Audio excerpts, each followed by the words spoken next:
තව අවුරුදු 100කින් අද වගේම දවසක් එනවා. එදාට බණ කියන මමත් බණ අහන ඔබත් කොහෙද ඉන්නේ? අපි නෑ මේකනේ. එදාට අපි කවුරුවත් මෙතන නෑ. එක්කෝ එදාට ඔබත් මමත් මේකේ පස් ගොඩක් වෙලා ඉඳි.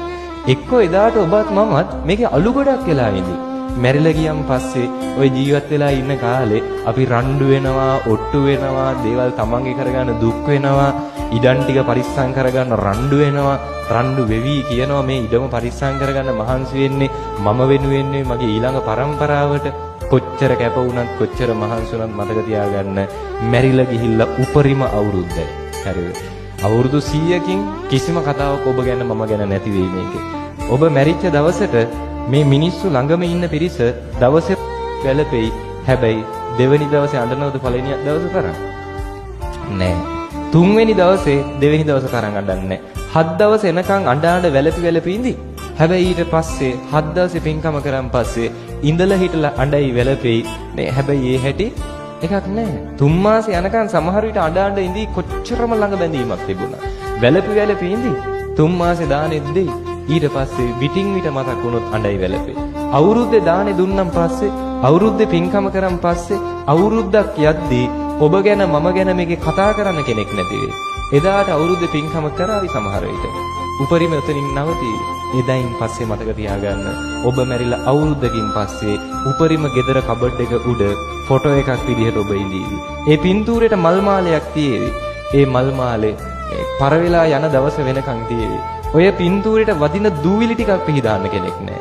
මේ ජීවිත කාලේ මිනිස් වෙනුවෙන් රණ්ඩු වෙච්ච ඔබට, ජීවිත කාලේ තමන්ගේ කරගන්න දේවල් පොඩි බැඳගත්ත ඔබට ඔබේ පින්තූරේ දූවිලි ටික යවන්න කෙනෙක් නැහැ. එදාට පින්තූරේ මකුළු දැල් ටික කඩන්න කෙනෙක් නැහැ.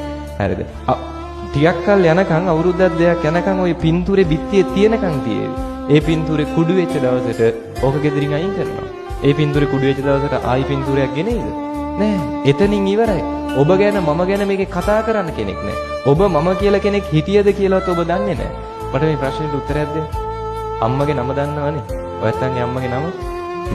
ඒ අම්මගේ නම දන්නවද? ඒ කියන්නේ ආච්චි. ආච්චිගේ නම දන්නවද? තමන්ගේ ආච්චිගේ නම දන්නවද? හා. ඒ ආච්චිගේ අම්මගේ නම දන්නවද? කියන පරම්පරා තුන අම්මගේ නම සමහර විට අපි බහුතරයක් දන්නවා. ඒ අම්මගේ ආච්චිගේ නම සමහර පිරිසක් දන්නවා. ඒ ආච්චිගේ අම්මගේ නම දන්නේ නැහැ. උපරිම ඔබේ මගේ නම මතක පරම්පරා තුනයි. උපරිම පරම්පරා දෙකයි. තුන්වෙනි පරම්පරාවට ඔබේ මගේ නමවත් මතක නැහැ. ඇයි එහෙනම් අපි මේකේ රණ්ඩු වෙන්නේ? ඇයි අපි මේකේ ඔට්ටු වෙන්නේ? මොනව පරිස්සම් කරගන්නද? දැන් මැරිලා ගියොත් අපිට මේව දාලා යන්න වෙනවා. පැහැදිලිද? මේ කියන විදිහ තේරුම් අරගන්න. ජීවත් වෙන කාලේ මරණය අත ළඟයි කියලා හිතාගෙන ජීවත් වෙන්න. පැහැදිලිද කියන කාරණා ටිකනේ. අදකින් මේක තේරුම් අරන් ජීවත් වෙන්න මොනවටද ඔට්ටු වෙන්නේ? මොනව පරිස්සම් කරගන්නේ කියලාද? මෙතනින් දාලා යනවා. මැරිච්ච දවසෙන් පස්සේ සංසාරයෙන් අපි අයින් වෙලා නැහැ.